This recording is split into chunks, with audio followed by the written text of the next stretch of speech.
I'm on the top of the world looking down on creation. That's called climbing mountains. And for most of us, climbing mountains takes a long time, and we need endurance to do that because it's an activity that takes a long time to do. So I need endurance. And that's a great question, isn't it? Where does endurance come from? If I'm training people for endurance, how do I get them fit enough, strong enough, capable of doing a long distance event of any kind? Or is life an endurance event? And I'm standing here as a very old lady knowing that my life has come many decades of time and I've had to endure a lot of things. How about you? So if you're really young, endurance might mean I need to have enough energy or strength or resilience to be able to climb a mountain or do a marathon or half marathon or cross-country race at school, or something that requires more than a short, intense burst of activity. But when you're as old as I am, it might be that you want to have endurance to handle a whole tough day, handle a whole tough year.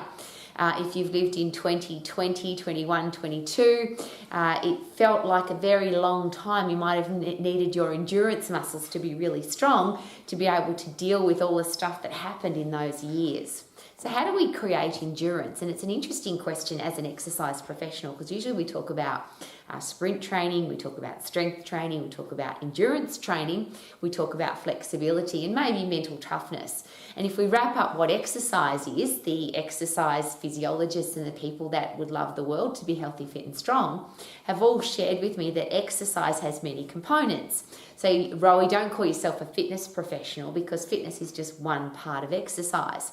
There's training to be really fit, which is sprinting, training to have endurance, which is long distance, obviously, training to be really strong, so you've got strong muscles and bones, so you can go for a long time if you need endurance, because you've got bones and muscles that can handle that.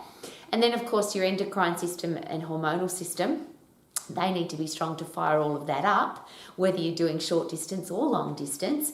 And then what about the mental toughness to be able to handle long distance events? Is it all physical? Is it all mental? Or is it a combination of both? Great question. And if I ask you this question, if you were planning on doing a long distance physical event, like climbing a big tall mountain, doing a full marathon, doing an Ironman, riding a bike ride for 500 kilometres or 7 days, or some of those bike rides go for a very long time now. How much of that is physical and how much of that is mental? So if I'm going to train somebody for an endurance event, do I have to train their brain as well? Do I have to make sure that their brain can handle anything that comes along, not just their body? So the reason I'm asking all those questions is there seems to be a headspace of train people for the event. And I'll ask the question, fit for what?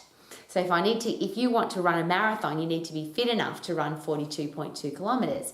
If you want to go on a mountain hike and it's over 3 days, you've got to be fit enough to be able to handle 3 days of pressure on your body. For somebody like me who's got an enormous garden now and I love going out there for 5, 6, 7, 8 hours, I have to have the endurance to be able to lift heavy, push hard, and I go at an intense level of activity. I have to be able to do that for a long time. So is that endurance?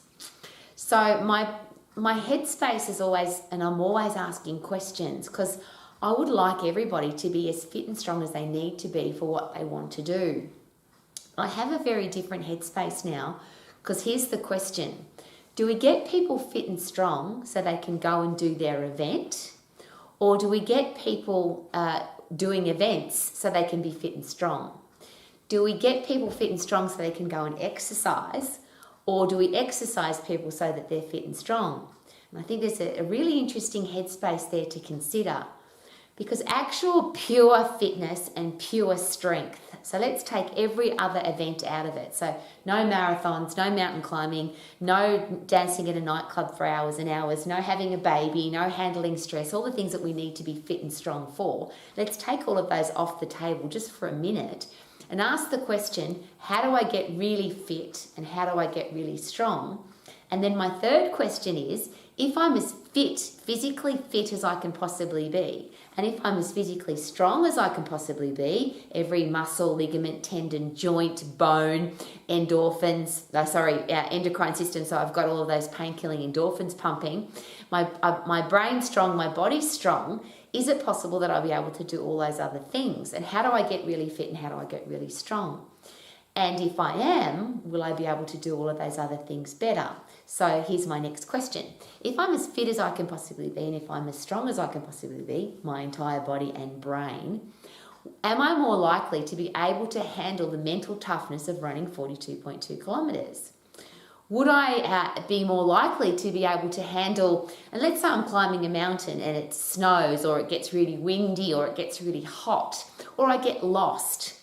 Would I be more likely to handle that situation if I'm as physically fit as I can be and as physically strong as I can be?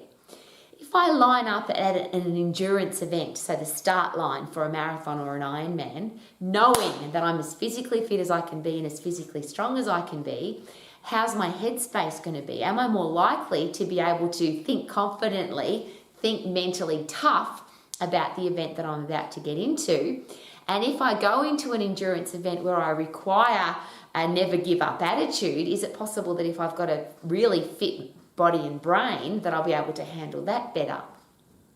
So do we train people for marathon? Do we train people for Ironman? Do we train people for having a baby? Do we train people for climbing mountains? Do we train people for rugby league, UFC, Olympic Games, all the different things that people need to be fit and strong for? Or do we train people to be fit and strong so that they want to go and do all those things? Because that's my next question. If I'm not very fit and if I'm not very strong, is it possible that I don't even want to exercise? If I'm not very fit and if I'm not very strong, and I'll go a bit further than that, why don't I want to exercise? Is it because it's too hard and my muscles hurt and I get sweaty and it's boring and I don't like it because I'm not very fit and strong? But if I was fit and strong, would I enjoy my exercise more? Now, there's often Rowie, what are you talking about? Getting fit and strong is exercise. But is it? Because for most people, if I say the word exercise, they don't think of intense activity to get puffed for 10 seconds, phosphate fit. And they don't think of getting every muscle, ligament, tendon, joint in their body strong by doing a high, intense, heavy lift, phosphate lift. Most people, when you talk about exercise, is it possible that they think 45-minute classes, go to the gym for an hour, go for a 30-minute plod jog, ride my bike for an hour, walk for 30 minutes. That seems to be what people consider to be exercise, which of course there's no right or wrong there. Whatever you decide to do to move and you put your body into some kind of different physical state, then stopped. That seems to be called activity and or exercise. But I'm going to go to the pure physiology, anatomy and physiology of getting fit and getting strong. To get really fit, would I do that at 100% effort or would I do that at 50%? If I wanted to be 100% fit, why would I do something at 50% effort? If I want to be at 100% strong, I want to be a 100% strong human being, would I do something at 50% effort? Now, strength is easy. If I want to get stronger, I have to overload. So if I can lift 20 kilos and I keep lifting 20 kilos, I'm not going to get any stronger. So if I'm only going to be 20 kilos strong, so that's as strong as I can be for climbing mountains, playing sport, dancing in nightclubs, having a baby. But if I keep getting stronger, and again the question, do I want to get strong the long, slow, boring way? Is there even a way to get strong that way? Or do I want to get strong fast, which is lift as heavy as I possibly can, use as many muscles as I possibly can at the same time, keep going till I can't do any more, and when I can't do any more, just record the number. If the number is out of the phosphate system, so I've gone past my 10 seconds of intense activity, next time I'm going to increase my weight. I'm going to say that again. Keep going till I can't do any more. Not be controlled by a number, not be controlled by I'm going to be running 42.2 kilometres, so I should train for 4 hours or 3 hours or 2.5 hours, depending on how long you want to run marathon for.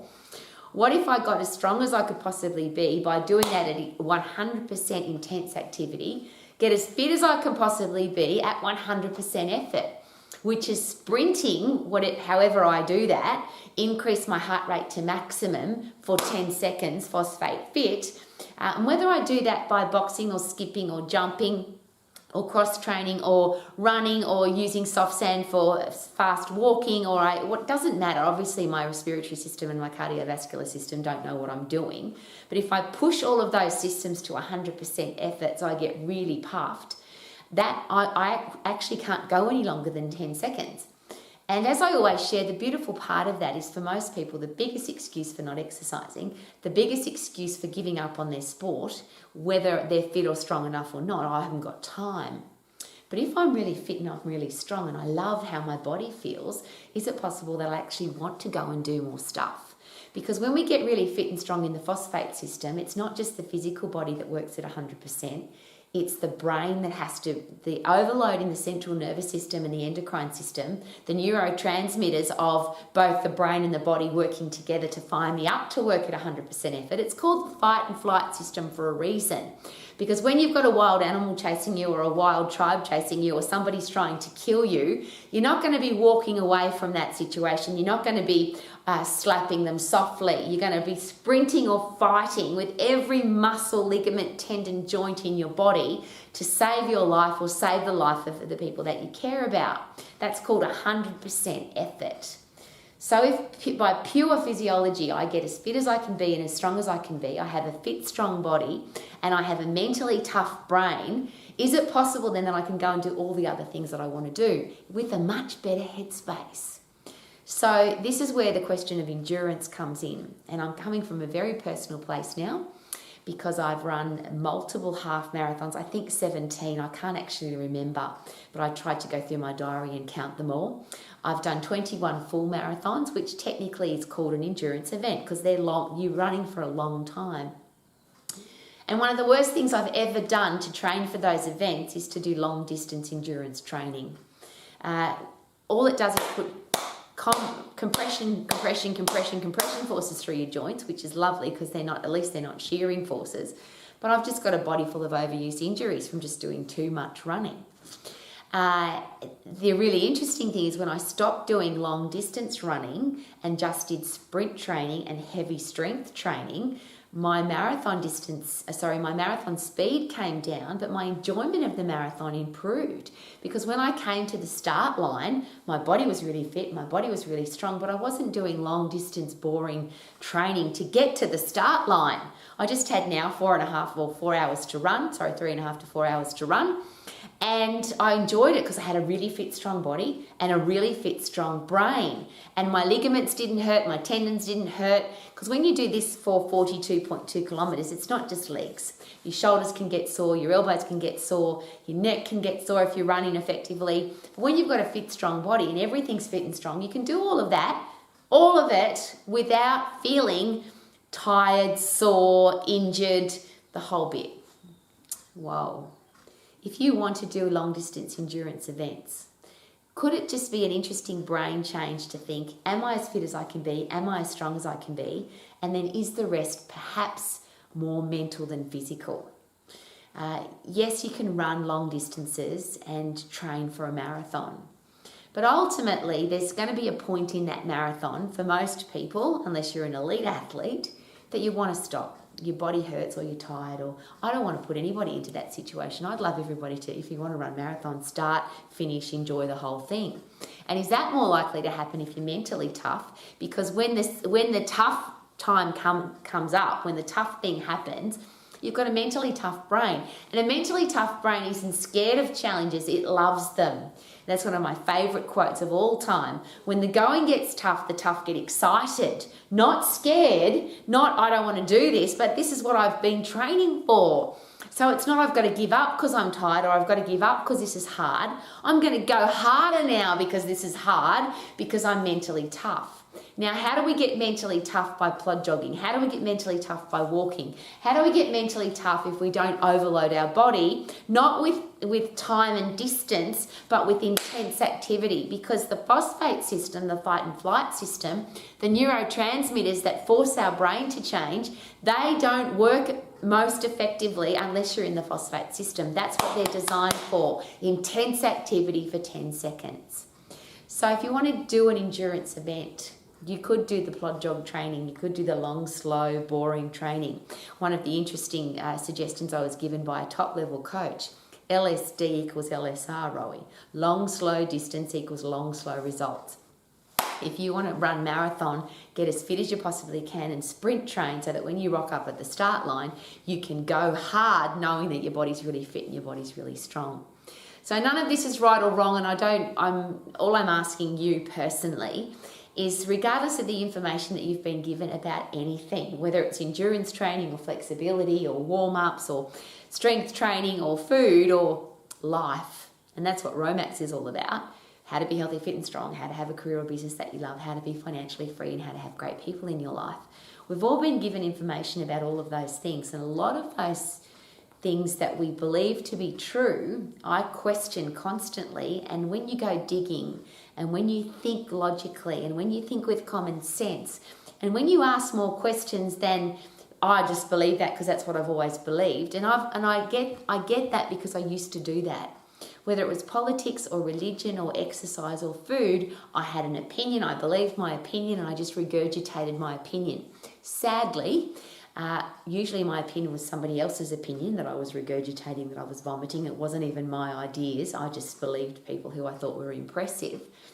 And now that I've been studying and researching and analysing everything, I question everything. And that's all I'm asking you to do. If you're an exercise professional, and of course if you're a parent, a teacher or a coach, I'm sure you're doing this already, analyse, research, ask questions. And the two big questions are why and how. Why would I do that, and how does it work? And that's when I stopped doing long distance running for marathon training. Why would I do long distance running and wear out my body for a long distance event? How does that work? It's long, slow plod jogging. I'm going to get really fit, really strong, and have a body that's ready to go. So whatever it is that you want to do, and particularly if you want to do an endurance event, because it might be on your list of things to achieve in your lifetime. I want to run a marathon, or I want to do an Ironman, or want to climb a mountain. I live in the South Island of New Zealand where people hike for days on end. If you want to prepare for a hike, to go through tall mountains, dangerous situations, would it be a really good idea to rock up at the start of that hike with a physically fit as you can possibly be body, as strong as you can possibly be body, and most importantly, a very strong brain, so that if there ever comes a time that you want to give up, you won't, because when the going gets tough, the tough get excited. And how do you get tough? Is it by 100% effort? Or 50% half effort? I'm the 100% girl that wants to be tough and strong for long, so I can live my life to the max. How about you? Super duper doo, how are you? I want to be fit and strong for long, so I can do long stuff and be fit and strong. Woohoo!